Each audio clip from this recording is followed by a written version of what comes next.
अब आ रही है स्क्रीन। सर हमारे पास बजटेड एफओएच है 6 लाख का, बजटेड आवर्स है हमारे पास से मिसाल के तौर पे 10,000 घंटे, ठीक है। सर दो प्रोडक्ट कंपनी बनाती है, प्रोडक्ट ए और प्रोडक्ट बी। प्रोडक्ट ए पे आवर्स लगते हैं 5 घंटे और प्रोडक्ट बी पे आवर्स लगते हैं 7 आवर्स। मुझे एक बात बताओगे, एक यूनिट ऑफ ए पे कितने रुपए का ओवरहेड एब्जॉर्ब होना चाहिए? एक यूनिट ऑफ ए के ऊपर कैसे निकालूंगा मैं? 6 लाख को डिवाइड करूंगा किससे? 10,000 से, क्या आ जाएगा? 6। इस 6 को क्या नाम दूं? ओ ए आर पर आर, ऐसा है। अब बताओ आप ए के कितने, एक यूनिट पे कितने घंटे लग रहे हैं? 5। तो भैया ए के एक यूनिट पे ओवरहेड लगेगा कितने का? 30 का। बी के एक यूनिट पे ओवरहेड लगेगा कितने का? क्या जी 60 है। ऐसा है मेरे बच्चों, ऐसा है कि नहीं? हाँ या ना में जवाब देना ऑनलाइन वालों, जिंदा हो जाओ जरा से। ऐसा है मेरे बच्चों, आपने निकाल लिया ओ ए आर पर यूनिट निकाल लिया, ऐसा है। ओ ए आर पर यूनिट निकाल लिया। फिर आपसे एग्जामिनर कह रहा है कि ए और बी के एक्चुअल में 500 यूनिट्स प्रोड्यूस हुए हैं, एक्चुअल आउटपुट ए के 500 यूनिट्स प्रोड्यूस हुए हैं।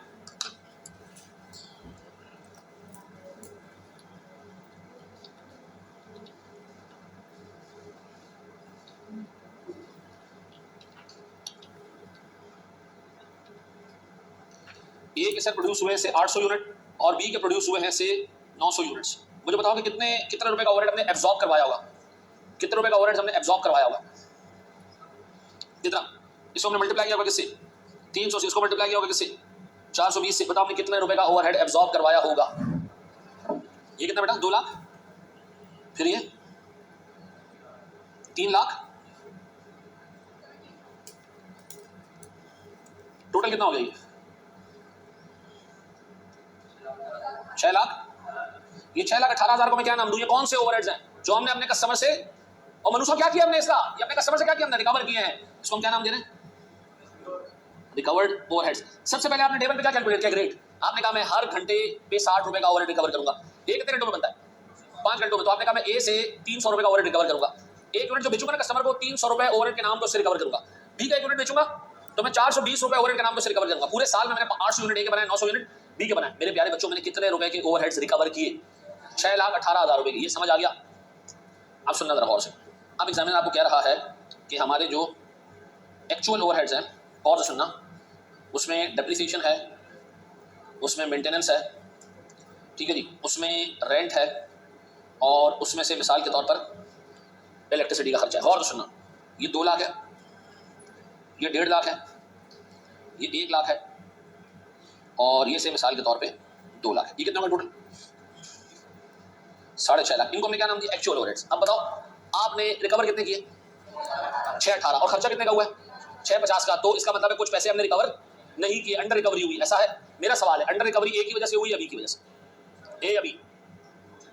नहीं पता चल सकता, क्योंकि ये एक्चुअल खर्चा है, ये ए और बी के लेवल पर डिस्ट्रीब्यूट नहीं हुआ हुआ, ये ए और बी के लेवल पर टूटा हुआ नहीं है। अगर मैं आपसे कहूं कि इसमें से 60% खर्चा ए का है, सॉरी 60% खर्चा बी का है और 40% ए का है, तो मुझे बताओ अब ए और बी से कितना गेन या लॉस हुआ है? अब आप करेंगे ये, आप कहेंगे जी हमारा रिकवर्ड ओवरहेड्स किसके? ए के हैं कितने? 2 लाख 40, और एक्चुअल कितने?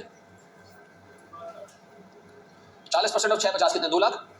तो लॉस हुआ कितने का? 20,000 का। किसकी वजह से? ए की वजह से। फिर बी कितना? 6.5 लाख का 60%। रिकवर्ड कितने? 3,78,000। ये 390 कितने का लॉस हुआ है? 12,000 का। किसकी वजह से? बी की वजह से। ऐसा है, ऐसा ये लिखने के लिए मैंने नहीं दिया, सुन लो पहले ना, कर लिखी जाओ मिस ना हो जाएंगे। 2 मिनट रुक जाओ।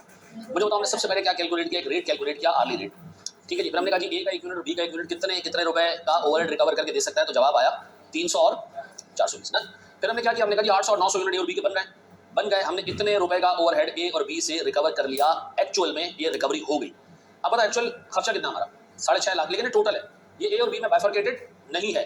अगर इसको ए और बी में बाइफरकेट कर दिया जाए तो फिर पता चल जाएगा कि हमारे पास क्या हिसाब किताब था, ए पे कितना खर्चा हुआ, बी पे कितने का खर्चा हुआ, और फिर हम उसको अगर कंपेयर करें रिकवर्ड से तो ज्यादा बेहतर तरीके से हमें ये पता चल जाएगा कि प्रोडक्ट वाइज लॉस कितना है। ऐसा है मेरे बच्चों, ये है या नहीं है? अब मेरा एक सवाल है, सुनो। ये एग्जामिनर जो एलोकेट किया हुआ है एक्चुअल ओवरहेड्स, पेपर में वो ये कर सकता है गौर से सुनना जो मैं बोल रहा हूँ, नहीं तो लिखने में मिस कर दोगे उसको।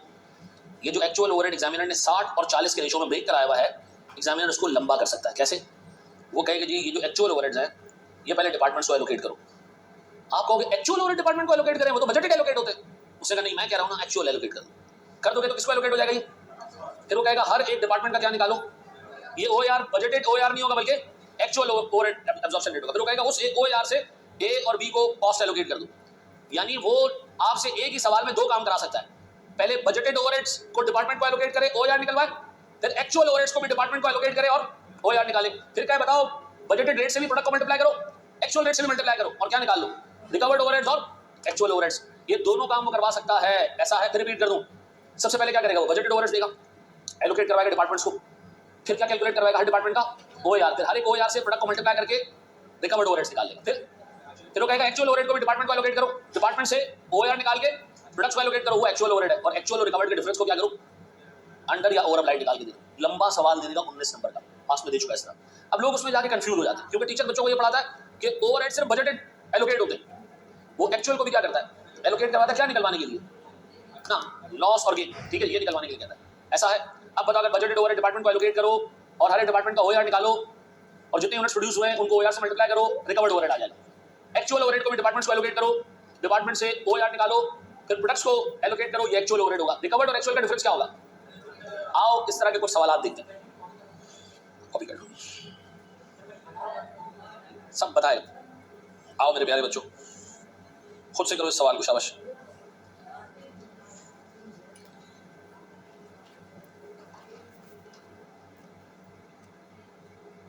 ये ग्रुप पे भी दे दूं या ये नजर आ रहा है यहाँ?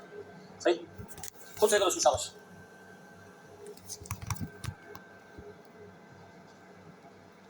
अच्छा, यहाँ आप मुझे एक बात बताएं, जो सारी की सारी कॉस्ट है, अच्छा ये आखिरी वाला गलत लिखा हुआ है, 35 है,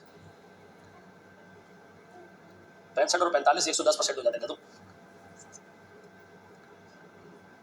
करके मुका के बैठ गए सारे हैं, सही किया था। चलो मुझे बताओ, सबसे पहले हमारे पास बजटेड एफओएच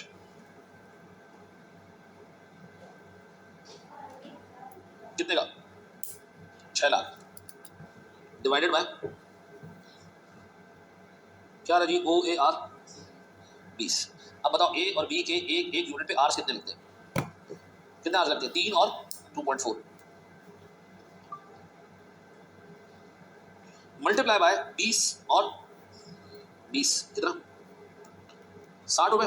और ये इसका मतलब ए के एक यूनिट को 60 रुपए का ओवरहेड एलोकेट होना चाहिए और बी के एक यूनिट को 48। ऐसा। अब बताओ सर, अप्लाइड निकालो, अप्लाइड कैसे निकलेगा, अप्लाइड ए का और बी का। अब बताओ ए का अप्लाइड कैसे निकले, 60 मल्टीप्लाई बाय यूनिट्स कितने से प्रोड्यूस किए, 6500। पक्का नजर आ रहा है मेरे बच्चों? क्या था ये, 1 लाख 3,90,000। अच्छा, इसी तरह बी का 48 इंटू 4650 कितना, 2,23,200। पक्का। अब आपने क्या करना प्यारे भाई, अब आपने निकालना है एक्चुअल ओवरहेड्स, और एक्चुअल ओवरहेड्स के लिए आपको वर्किंग करना पड़ेगी टोटल।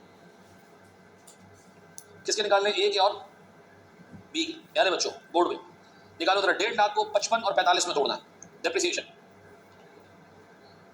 1.5 लाख को 200 कितना, और 60, फिर डेप्रिसिएशन के बाद मेंटेनेंस कितना, 1,30,30 ओके, और 70,000। सही बता रहे हो ना बच्चों, टोटल आप लोगों को भरोसा है जी, 1,40 70 और 30। इंश्योरेंस सही कितना, 42। इंश्योरेंस के बाद बिल्डिंग रिलेटेड एक्सपेंसेस कितना, 1,04,000।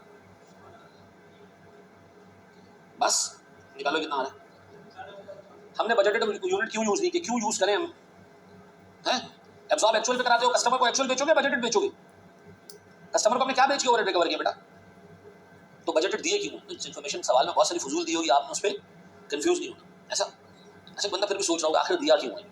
जो 6,000 यूनिट्स हैं, इसको अगर आप मल्टीप्लाई करो 3 घंटों में एक बनता कितना हो गया,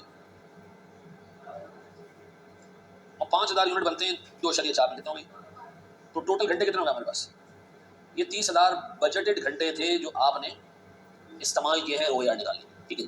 अपार्ट फ्रॉम दैट आपको इसकी कोई ज़रूरत नहीं। ये मैंने 30,000 दे दिया था ऊपर, अगर नहीं देता तो ये 30,000 ऐसे कैलकुलेट करना पड़ता, ठीक है जी। OAR निकाल लिया, ठीक है जी। क्लियर हो गया बेटा आयशा? कितना रही? 4,15,000। ये अब ये हमारे पास है एक्चुअल फैक्ट्री ओवरहेड्स, ये अप्लाइड है, एब्जॉर्ब्ड है। 4,14,500। कितना लॉस हुआ है? कितना लॉस? ये 2,35,500। ये क्या रहा? लॉस या अंडर अप्लाइड, अंडर एब्जॉर्ब, ऐसा। एक सवाल और दे दूं?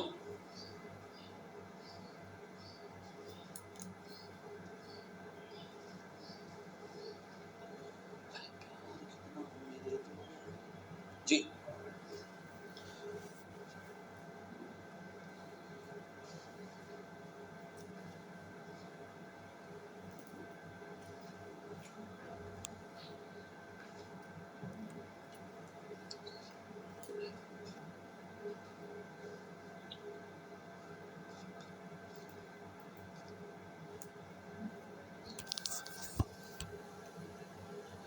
गाय का गोबर लिया गया, खुद का गोबर लिया गया और 2-3 और जानवरों को गोबर लेकर मिलाया गया अच्छे से, और उसमें से 2 चमचे निकाले तो ये सवाल बना, ठीक है जी। आप मैं हमको पढ़ाता हूँ ये सवाल ताकि आपको अंदाजा हो कि मैं क्या कहना चाहता हूँ, ठीक है जी। ये पुराने सवाल है, आगे बढ़े हम दोस्त। दूसरा सवाल ये, मैं इसको रीड करूँ? मैं इसको रीड कर रहा हूँ। ये कह रहा है Bright Limited engage in the manufacturing of 2 products. कौन सा? शाइन और Glow. Both these products are processed through production 2 production departments A and B, while X and Y department provide service to production department. 2 production department हो गए, 2 service department हो गए और 2 ही products, ठीक है जी।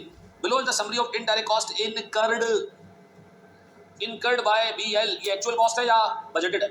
एक्चुअल है, ठीक है जी। In the production of 1 lakh units of Shine और 60,000 यूनिट्स ऑफ ग्लो, ठीक है जी। ड्यूरिंग द ईयर एंडेड, ये एक्चुअल खर्चा है, बजटेड नहीं है। बजटेड होता इधर आ रहा था ईयर एंडिंग, ये एंडिंग नहीं है क्या? ये 4 खर्चे हैं। अब वो कह रहे हैं भैया ये 4 खर्चे किस में बांटते हैं? शाइन और ग्लो में, लेकिन वो कह रहे डायरेक्टली बांट सकते आप। आपको पहले क्या करना पड़ेगा? इन 4 डिपार्टमेंट्स में खर्चा एलोकेट करना पड़ेगा, फिर इन 4 डिपार्टमेंट में से 2 सर्विस डिपार्टमेंट्स हैं, एंड में आके इन सर्विस डिपार्टमेंट के खर्चे प्रोडक्शन डिपार्टमेंट में एलोकेट करने पड़ेंगे। इसमें से सर्विस डिपार्टमेंट कौन सा वाला ऐसा है जो दूसरे सर्विस डिपार्टमेंट को भी हेल्प कर रहा है? वाई है, जबकि एक्स जो है वो वाई को बेनिफिट नहीं दे रहा, वाई एक्स को बेनिफिट दे रहा है। तो अगर आपने सर्विस डिपार्टमेंट से कॉस्ट लेकर प्रोडक्शन डिपार्टमेंट को देनी है तो पहले आप वाई को एलोकेट करना, वाई सब में एलोकेट हो जाएगा, वाई 0 हो जाएगा। फिर क्या करना?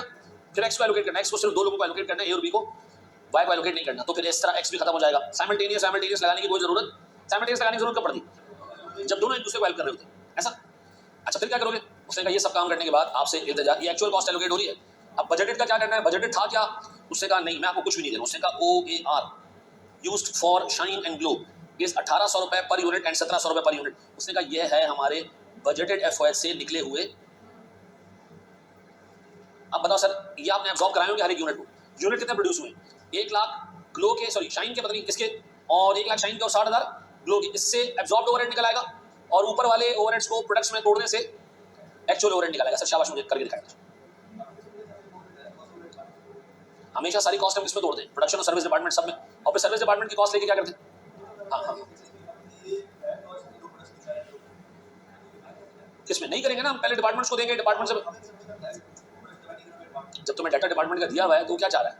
पहले कॉस्ट डिपार्टमेंट में एलोकेट करो। अगर यहाँ प्रोडक्ट वाइज ब्रेकअप दिया होता कि एक्स को इतना एलोकेट, शाइन को इतना एलोकेट करो, ग्लो को इतना, तो फिर हम डिपार्टमेंट को देते ही नहीं, डायरेक्ट एलोकेशन कर देते किसमें? शाइन और ग्लो। निकालो तो सही, आगे तो जाओ, खुद से करो, से रास्ता खुद निकलेगा। अब इसमें क्या समझ नहीं आया? 2 काम करने, OAR इसमें दिया हुआ है। पिछला सवाल देखा था, ये क्या था? 60 और 48, ये क्या था? ये OAR है, ये आपने कैलकुलेट किया पिछले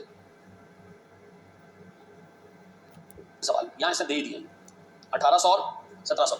इससे एब्जॉर्ब्ड ओवरहेड निकाल लोगे और ऊपर वाले जो ओवरहेड हैं उससे क्या निकाल लोगे? एक्चुअल। खुद से करो उसको, शाबाश। फिर मैं करा रहा हूँ, शाबाश।